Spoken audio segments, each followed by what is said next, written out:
Friends, आज के इस वीडियो में हम लोग डिस्कस करने वाले हैं पास्ट परफेक्ट टेंस को।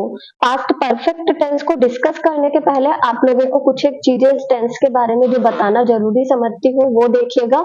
पास्ट परफेक्ट टेंस का सेंटेंस स्ट्रक्चर क्या होता है, पास्ट परफेक्ट टेंस की हेल्पिंग वर्ब क्या होती है, मेन वर्ब क्या होती है, ये सब हमने कई बार सुन रखा है, पढ़ रखा है, तो इसमें हमें इतनी प्रॉब्लम आती नहीं है। पर फिर भी एक सरसरी नजर पहले हम इन सब चीजों पर डालते हैं। After that we will go to past perfect tense, its sentence structure, how it is used in our composition part and how we can use it in our spoken, इन सबको हम डिस्कस करेंगे।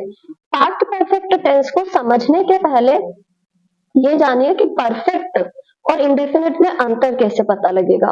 पास्ट परफेक्ट टेंस का मतलब है वो घटना जो कि पास्ट में हो चुकी है, और पास्ट इंडेफिनिट भी तो पास्ट में हो चुकी घटना को ही बताता है। तो फिर हम इन दोनों में अंतर कैसे करें, ये बहुत बड़ा कंफ्यूजन बच्चों के दिमाग में हमेशा रहता है कि इन दोनों टेंस का अंतर कैसे करें कि पास्ट की ही एक घटना है, पास्ट की ही दूसरी घटना है, एक को हम इंडेफिनिट में बना रहे हैं, एक को हम परफेक्ट में बना रहे हैं। तो ध्यान दीजिएगा मेरी बात पर। पास्ट परफेक्ट जो होता है वो उन कार्यों को बताता है जो कि पास्ट में हो चुके हैं और कंपेरेटिवली ज्यादा पुराने हैं। अब कंपेरेटिवली ज्यादा पुराने हैं जब मैं बोल रही हूँ आपसे, तो ये समझिए कि हम कंपैरिजन करेंगे कैसे। जब हमारे पास एक और वाक्य होगा, जब दो वाक्य हमारे पास पास्ट के होंगे, तो उन दोनों वाक्यों में से जो एक वाक्य ज्यादा पुराना होगा उसको हम किससे बताएंगे, परफेक्ट से, और जो काम नया है उसको बताने के लिए हम यूज करेंगे इंडेफिनिट टेंस। इस तरीके का डिफरेंस होता है पास्ट परफेक्ट और पास्ट इंडेफिनिट में। तो अभी हम बात करते हैं कि अंतर कैसे करना है। एक्चुअल में पास्ट परफेक्ट टेंस के बारे में एक बात कही जाती है that this tense never come without a mate. ये टेंस बिना साथी के कभी नहीं आता। तो ये चीज ध्यान रखिए। बिना साथी से क्या मतलब है, यानी कि इसके साथ हमेशा एक वाक्य और होता है जिससे हम कंपैरिजन कर पाते हैं कि कौन सा काम ज्यादा पुराना है और कौन सा काम नया है। तो ये डिफरेंस ध्यान रखिए।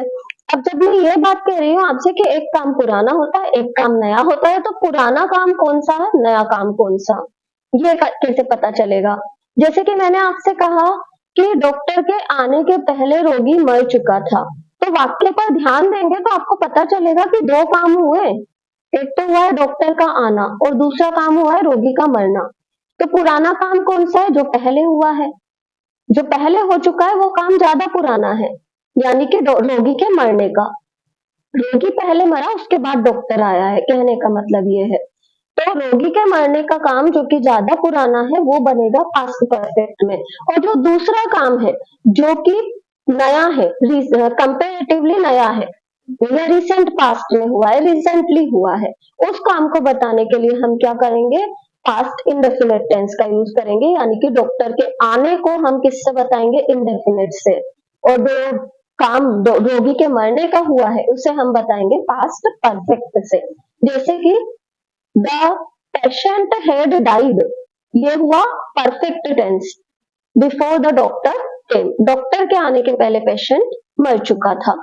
ये सिचुएशन रहती है पास्ट परफेक्ट और पास्ट इंडेफिनिट की। या हम कहें कि पास्ट परफेक्ट को हमें कहाँ यूज करना है, तो इसके सेंटेंस स्ट्रक्चर की। अब इसके आगे हम पहले इस टेंस का थोड़ा सा समझे कि पास्ट परफेक्ट टेंस जो होता है इसकी हेल्पिंग वर्ब होती है हेड और मेन वर्ब होती है थर्ड फॉर्म में।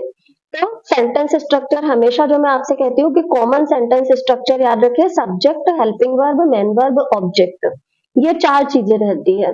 तो यहाँ पर हमारी हेल्पिंग वर्ब हेड है और मेन वर्ब है थर्ड फॉर्म में, तो वो हम यूज करेंगे। नेगेटिव सेंटेंस में हेल्पिंग वर्ब के बाद हम क्या करते हैं, नोट लगा देते हैं। इंट्रोगेटिव सेंटेंस में हमेशा आपको दो फॉर्म बताती हूँ, single interrogative, double interrogative. Single interrogative double interrogative का डिफरेंस आपको कई बार बता दिया है, and I don't think so कि बार बार आपको बताने की I have any need.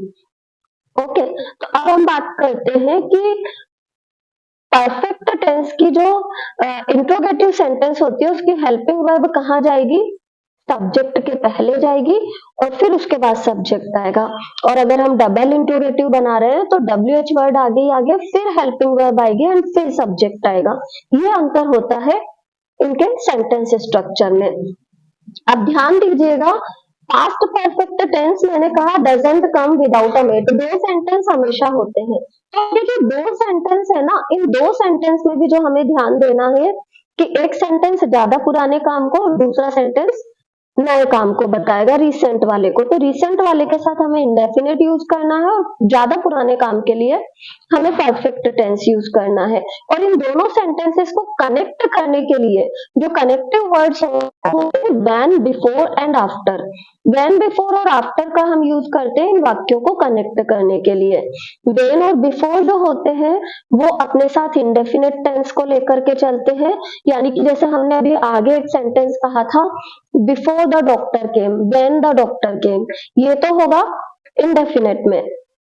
The patient है डाइड, रोगी मर चुका था, ये होगा परफेक्ट में। या फिर हम कहें मेरे मेरे सिनेमा हॉल पहुंचने के बाद पिक्चर शुरू हुई, यानी कि पहले क्या हुआ, मैं पहुंचा और उसके बाद पिक्चर शुरू हुई।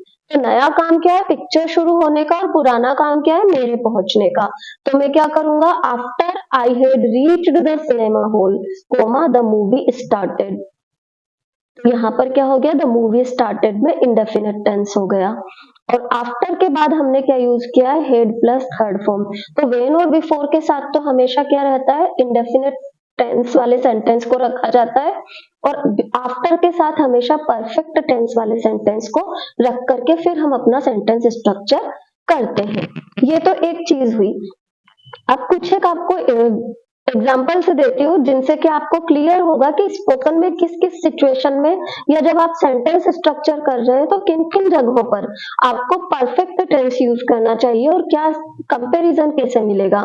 जैसे मान लीजिए एक सिपाही युद्ध के मैदान में जो स्थितियां बन गई थी उनका वर्णन कर रहा हो, तो वो कैसे बोलेगा, जब मैं होश में आया मेरे सारे साथी लहूलुहान चारों ओर पड़े हुए थे, हमारे हथियार भी इधर उधर पड़े हुए थे, हमारे कमांडर घायल अवस्था में पड़े हुए थे, मैं खुद भी बुरी तरह से घायल हो चुका था।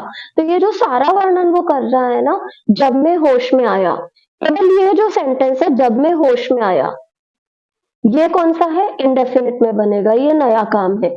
पहले ये काम नहीं हुआ है, ये काम हुआ है बाद में। पर कब, पहले हमें ये सिचुएशन पता चली है, ये रिसेंट काम है जो कि पास्ट में हुआ। उसके बाद बाकी की सारी चीजें जो कि पुरानी हो चुकी है उनको बताने के लिए वो क्या कर रहा है, परफेक्ट टेंस का यूज कर रहा है। अब इसी तरीके से एक और चीज पर ध्यान दीजिएगा। जैसे मान लीजिए कोई व्यक्ति शादी में लेट पहुंच पाया, लेट से मतलब है 1-2 दिन लेट हो गया, तो वो कैसे एक्सप्लेन करेगा, जब मैं शादी के घर में पहुंचा सारे मेहमान जा चुके थे, मेरी माताजी बीमार हो चुकी थी, उसके अलावा कि सारी व्यवस्था, सारा घर व्यवस्थित हो चुका था, जो वर्कर्स थे उनका पेमेंट कर दिया गया था, मैं बहुत निराश हो गया था। इस तरीके की सिचुएशन को वर्णन करते वक्त हम क्या करेंगे, परफेक्ट टेंस। बस जब मैं शादी के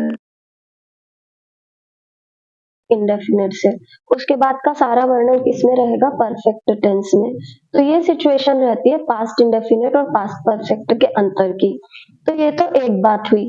अब पास्ट परफेक्ट टेंस को स्पोकन में किस तरीके से यूज करना है ये भी आपको क्लियर हो गया होगा, या कहाँ कहाँ पर हम स्पोकन में परफेक्ट टेंस को यूज करते हैं ये भी आपको क्लियर हो गया होगा। साथ ही साथ में अगर हम कोई पैराग्राफ का कंपोजिशन कर रहे हैं या कुछ लिख रहे हैं तो उस चीज को हम किस तरीके से वर्णन करेंगे ये भी आपको क्लियर हो गया होगा।